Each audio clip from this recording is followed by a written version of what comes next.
I know, right? Okay. Okay, what was it? Oh. A man was, this is really short, kind of like Roxy's. A man was sitting reading his papers when his wife hit him round the head with a frying pan. What was that for, the man asked. The wife replied, that was for the piece of paper with the name Betty on it that I found in your trouser pocket.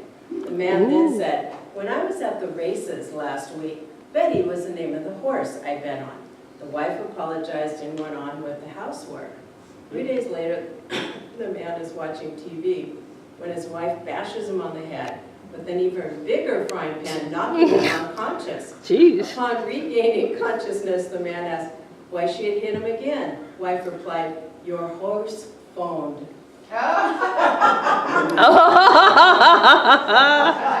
That's wrong. I know, right? Well, Roxy and I were talking about doing a Q&A on gratitude. So the name of our, where is it? Vibration of Gratitude. So I found something very quickly. So one of these things, there's one thing I wanted to read, it's cute. First it was a quote from Rumi. Do you have this one? No, I don't. Okay, wear gratitude like a cloak, and it will feed every corner of your life. Rumi. Isn't that beautiful? That's beautiful. Yeah, so it's gorgeous. And then the other thing was something somebody wrote. Gratitude and appreciation are two of the most powerful emotions you can have, and they're also the highest energy frequency there is. So many people take their life for granted instead of seeing the gift that it really is. We only get to have this life experience once, yes? This is it. So bask in its glory rather than focus on the negative things in life or your fears of what could happen if you decided to take a chance or a leap of faith. Isn't that true? I want to find something else really quick. I have one too. Oh, go. Okay. So mine's is from Buddha. And supposedly, this is what he said. Let us rise up and be thankful. For if we didn't learn a lot today, at least we learned a little.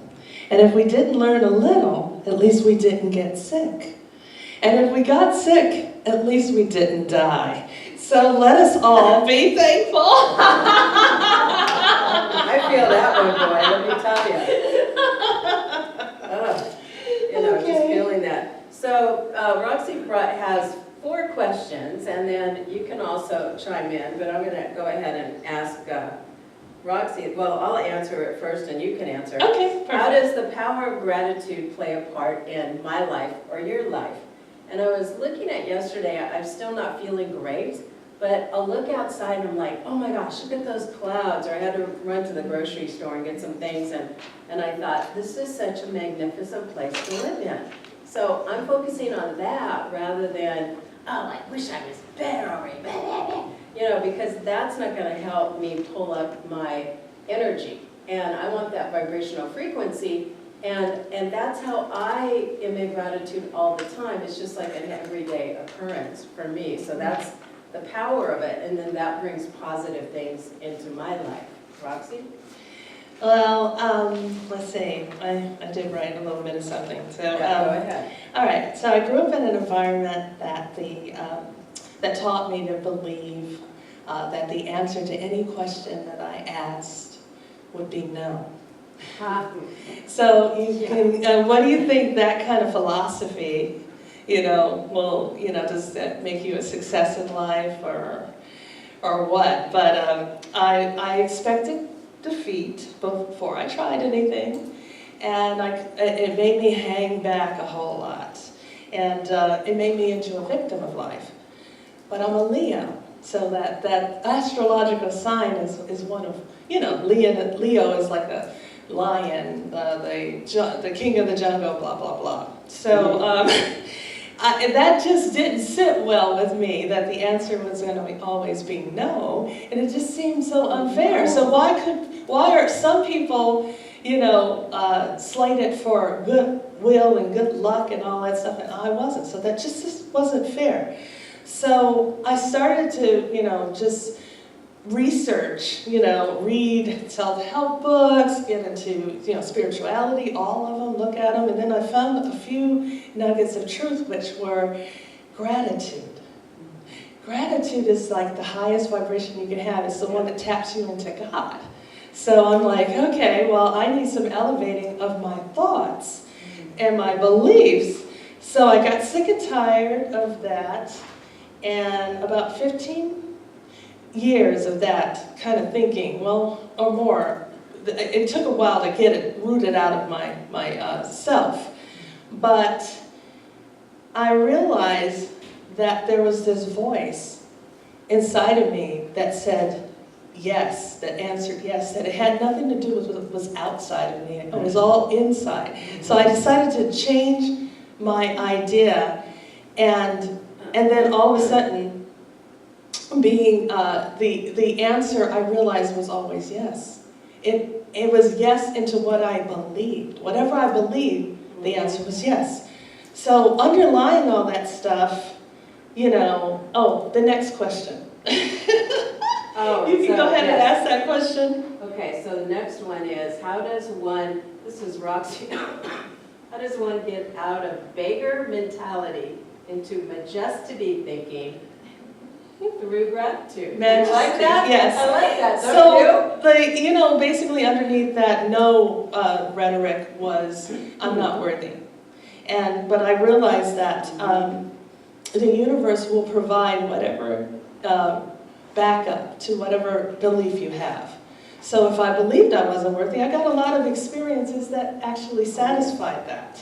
And but it wasn't making me happy, so I was like, no, we got to think something. And it was something inside of me is like just hardwired to fight, against what's unfair. And that just is essentially a bad idea to have, So I took baby steps, and I found that I started to notice the golden nugget of wisdom, noticing that I'm blessed right now. So blessed right now, I'm blessed right now. That means I already have. That means I'm not missing anything. That's right. So once I started to notice that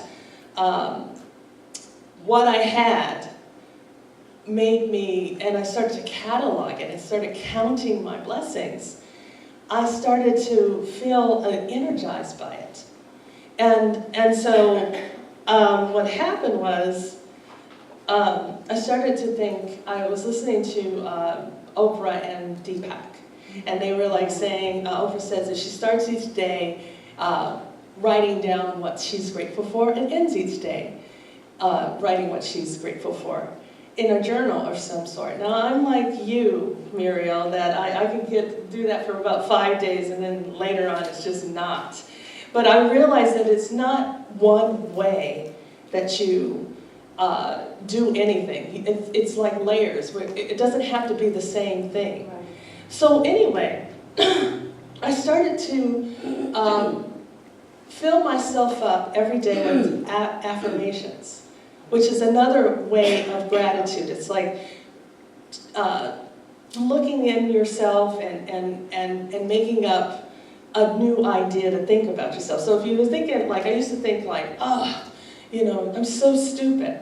So then in my new paradigm, I was like, no, you're so smart. That's right. And I would just say, basically, I affirmed the opposite of what I used to think. So I was like if you could go ahead and ask me the next question. Well, and I just want to just acknowledge Roxy, because I'll talk to my mom and I tell her her background, and you were raised in South Central, right? Mm-hmm. Okay, y'all know what South Central is? No. Okay, well, it's a very poor part of Los Angeles, a lot of violence, a lot of gangs, and here's Roxy, a shining light, who pulled herself out of that mentality, because the mentality there is of lack and limitation. Yes. That you have to, everything outside happens to you, and You have no control. You're just a leaf in the wind. no control. Sorry. No, that's okay. That's okay. And what happened is that she you know, had to really pull against how she was raised and how she had to move out of that paradigm of thinking. And here she is today. I mean, if you can believe it, and my mom always says, "You tell that Roxy, I'm proud of her." You know. Thank You know, and that is so true.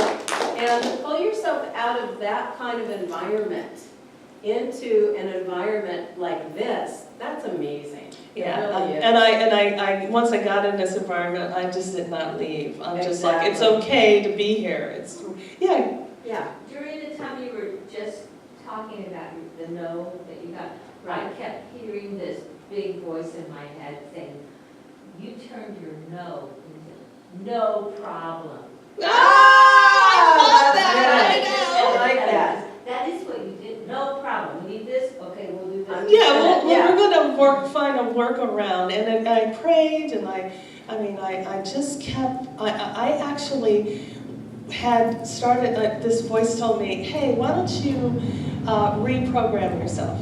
So every time I had I would say something negative about myself. I'm like, before you leave the front of this mirror, you are going to say 5 compliments. Oh, yes. And so I just started, at first it was horrible. I could not think of one decent compliment. Well, I have feet, I have shoes that fit my feet. That's that. You know, they're not that bad, you know, or just stuff like that. And then then I was like, you know, because I used to walk by the mirror and I was like, oh my God, you've got like you know, because everybody used to talk about my posture.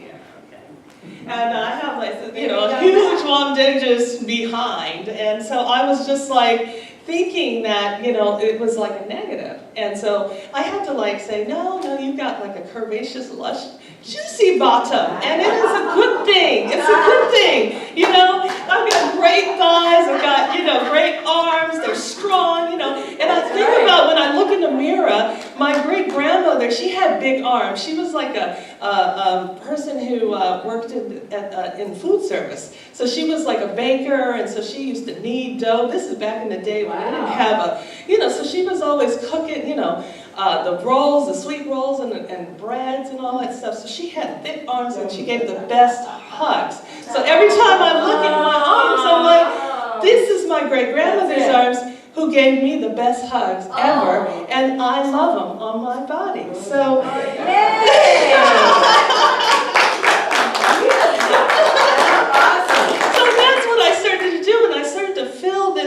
this body up with that, because you know, when you think of something, you know, it's in your brain, it's got the spinal cord, it goes down all down here, and it's all these nerve endings, and it's just filling your body. That vibration of that negative thought. And I used to read this, you can never afford the luxury of a negative thought. Right. And it's absolutely true, because basically you've got a choice. We're always on choice. And so I choose to be grateful, and it pulls me out of the deep well. It's like it's like you're free falling. You know, I got a bad mood. You're free falling. You have you know, what is that thing? A parachute. Yes. Strapped to your back, but you're just falling, and you know, you're like, you go from, oh, that person cut me off, to like, oh my God, you know, it's, you know, bad thoughts can just multiply, because they, you know, the more you focus on it, it just gets bigger and bigger. So I say, I'm going to pull the parachute cord, and then, you know, what happens, you get that updraft, and you go up, and then you just like drift down slowly, you know, and gently. So what happened the other day, my car, I got back from a beautiful visit from my grandmother and my mother in LA.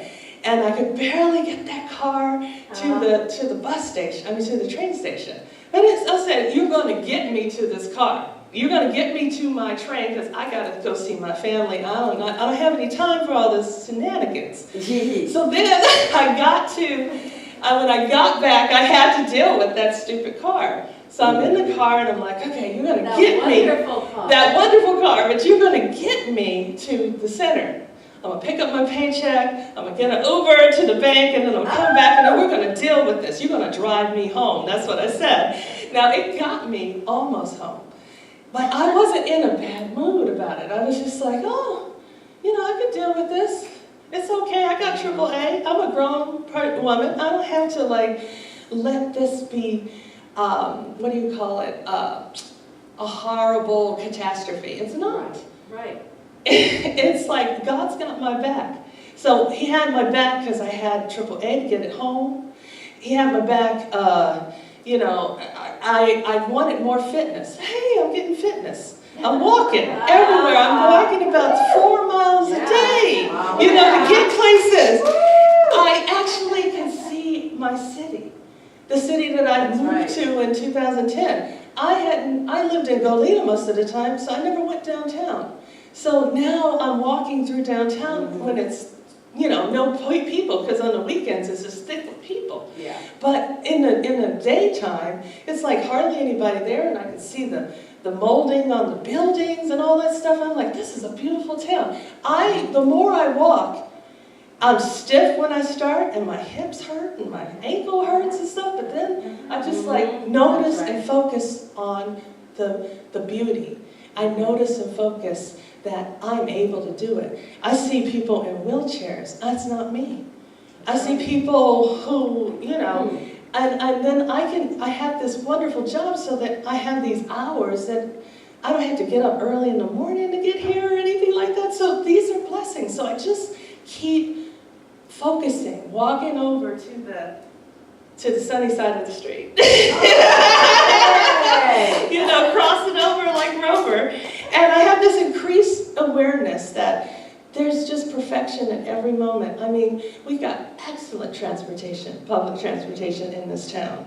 And plus, I'm getting to do something, that's low. Like my car was old, and it was working with the, it got smogged every 2 years, and it wasn't within bad emission levels, but I'm getting to use this body and keep it youthful. So that's one of the things that I start to focus on, and it's a wonderful thing. So there's this song I used to hear, "Them that haves gets." Have you heard that one? Oh, yeah.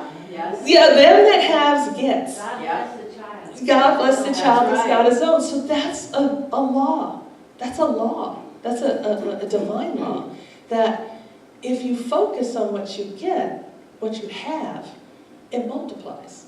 That's right. So when you start to count your things, your blessings, you're just like, wow, I'm more opulent, more abundant than I even realized. I'm also getting rides, and people are stepping up and helping me, and it's just a wonderful thing. So I'm making that lemonade, which I love. I love lemonades, okay? That's the best drink. It's sugar and sour. It's sweet and sour, and that's just how life is.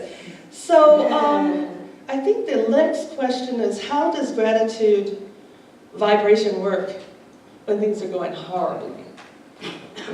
When they're going horrible, how do you get yourself out of that? Well, you start with the baby steps. You may feel like, oh, my life is going down the tubes quicker than I can blink. But moment by moment, there's a richness. There's a benefit. There's a treasure that you haven't unearthed. You just have to notice it. You have to notice that it can always be worse. But thank God, it's good. It's good in this moment. So this is something that I do all the time. Seriously, like this morning, my son is in town visiting me, and he told me that he's going to be going back to New Orleans. And I'm just like, holy cannoli. I'm like, no. He's in that cycle of self-destruction so that he can build into something better. So I just have to it hit me in the gut, but I was like, you know what? He's on his journey. It's going to come to him in any time, just like every one of us here. We're all on our journey. And we have events that are a specialized curriculum for each person, has their own curriculum.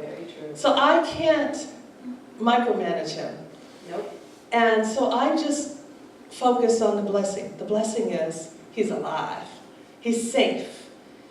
You know, I could share a meal with him today.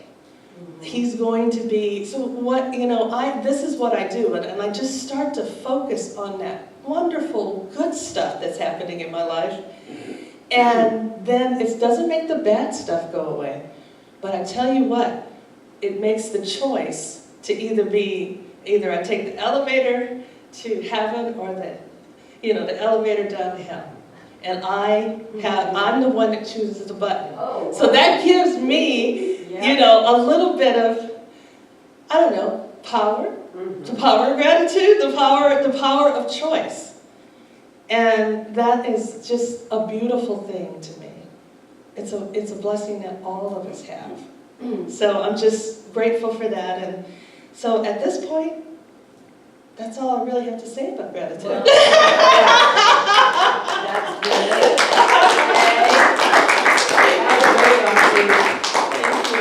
Well, it's interesting, I was watching, you know, you're talking about is this on? It's on, yeah? Yes, Okay. I think it is. You know, my ears, I think, are clogged. Anyway, I was watching Where Are They Now? It's Oprah and Sir Mix-a-Lot. Do you remember the song he wrote? Yes, she got Okay, back. Baby Got Back. Baby got All right, back. so when you were talking about that, he actually wrote that song to empower Black women about having beautiful derrieres, you know, and that they have beautiful behinds. And so everybody thought he did it as a sexist thing. He goes, no, I did that to emphasize the beauty of Black women. And he made a fortune off of that. And somebody, I can't remember, there's a singer that's currently going to bring it out again. Oh, and sing seriously, that gonna song. do a remake. That was my favorite video of all time. Do you remember that video? You never saw that video? Okay. Who did that? Sir Mix-a-Lot. Sir Mix-a-Lot. And it was all these women showing off their tushies and shaking them, and I'm going, I love that, because you know, anybody who has any kind of a bigger body and you're not a little tweezer, you know, you appreciate that. So it was really good. But anyway, I'm going to, so I'm glad that you appreciate your body, Roxy. Yes, I do. And then I'm going to close with another Rumi quote. Okay. Thankfulness brings you to a place where the beloved lives. Oh, I love that. So that's really it. So if you remember nothing else, it creates that sense of being with the beloved and a sense of oneness. And that's what it's all about, isn't it? So thank you, everybody. Thank you, Roxy. Great talk, Roxy. Thank you. My thing is, I want to get